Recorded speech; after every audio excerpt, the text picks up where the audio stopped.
On today's episode on WarpDriveM, I finally have time to replace the oil pan gasket on the 4 Series.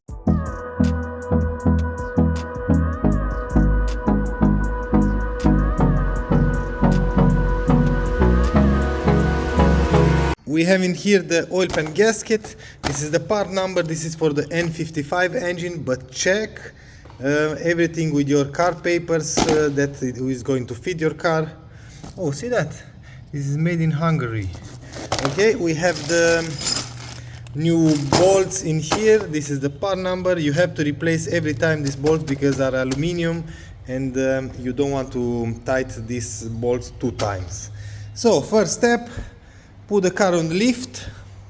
We have it on the lift. I've checked everything is aligned. Let's put the car in the air like we just don't care. Oh, just a second because I have the ignition on. Okay, hood open.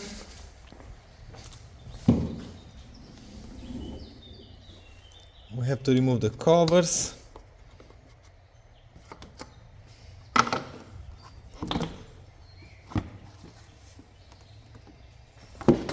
Okay.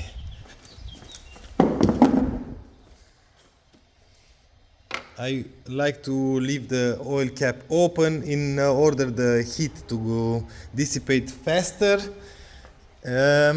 We have to lift the engine, that's for sure, and in order to lift your engine on almost all the BMWs you need to use a tool that looks like a tow hook, but this, in fact, this is a tow hook for an E39.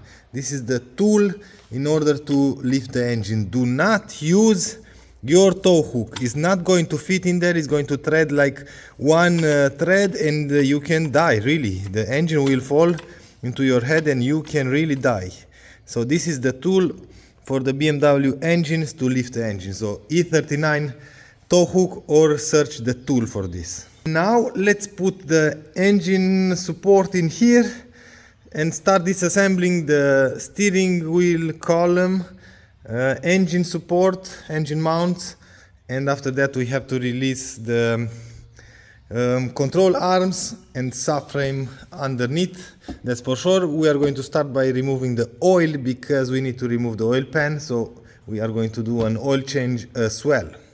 I've installed the engine support bar, so you have to put it on both sides, somewhere where it's holding, not like this on the fenders, because these are thin metals, and you have to just tighten it in order to stay in place. You don't have to lift the whole engine because we are going to remove from underneath everything. So next step, lift the car, remove all the under shield panels and everything, drain the oil, and we go from there.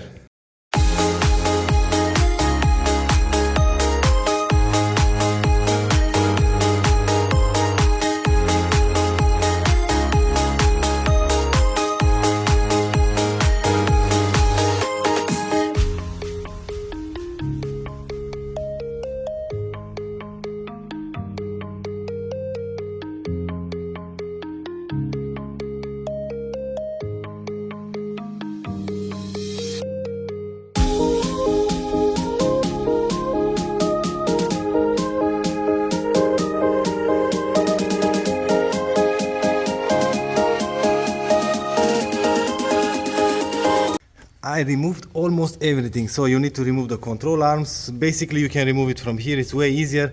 I removed that screw in there from the steering wheel, and I'm pretty sure we can lower now the subframe. So of course you have to remove the sway bar link, the clip for the height sensor for the headlights, and now it's just a matter of screws.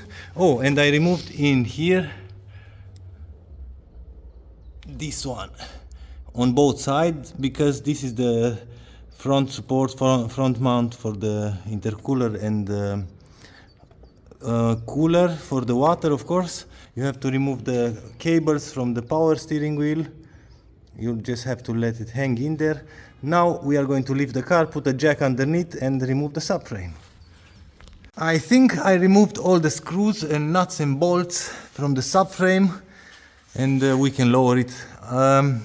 The steering wheel, I didn't manage to pull it out by hand because this is the only place where I can try to push it, but I hope when I release the subframe is going to come out. So everything is out from here, and now it's sitting just in here. Let's see what is going to happen.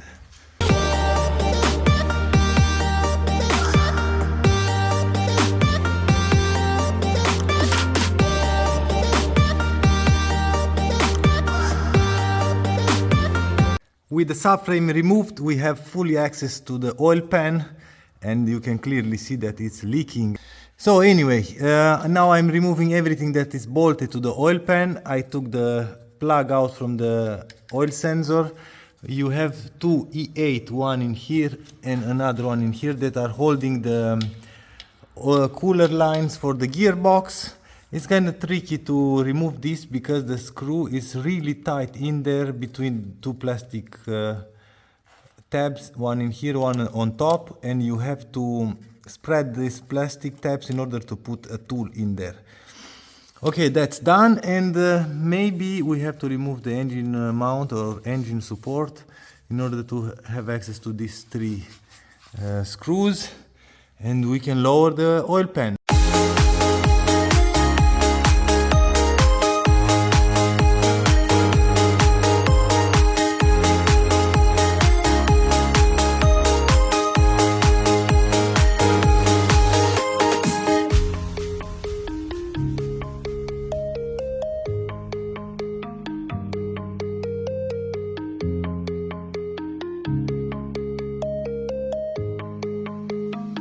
Oil pan removed, everything seems to be just fine.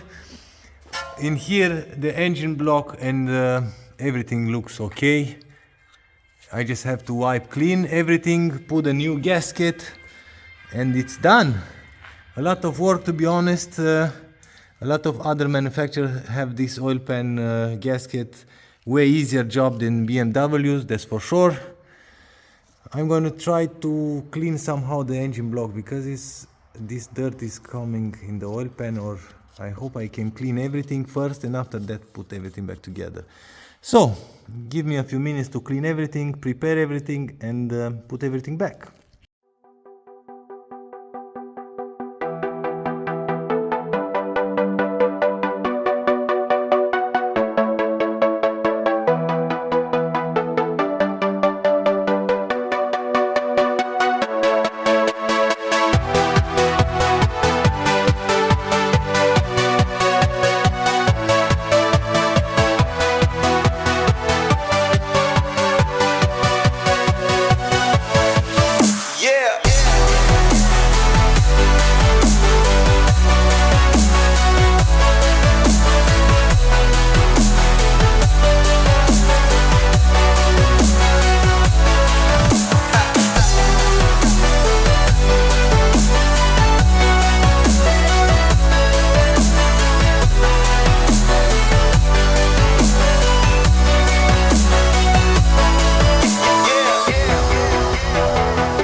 Update time. Everything is put back together. I tight everything. Everything looks good. Oil pan is like brand spanking new. New washer in here. I've marked 30 Newton meters. I've tied all the bolts on the oil pan with 10 Newton meters and 90 degrees. All the connectors, all the plugs, the pipe. Let's pour some oil and let's leave it running for a few minutes, and we are going to check in a week or something like that. But this job is done. I'm pretty happy with the result. Of course, I hope it's not going to leak. I'm pretty sure it's not going to leak because it's not my first oil pan gasket that I replaced. And I'm really proud of myself because I have no drop of oil in here. I used a lot of rags everywhere, so no drop of oil on this job. I just have some dirt from the wheels or the brake pads. I'm going to clean everything and it's perfect. So let's leave the car down and pour oil, and this job is done. Engine is running, we have oil. No oil, perfect. But I'm going to check in a week or something like that. I hope it's going to be everything fine. Now everything is dry, everything is new, everything is original. So more than this I cannot do.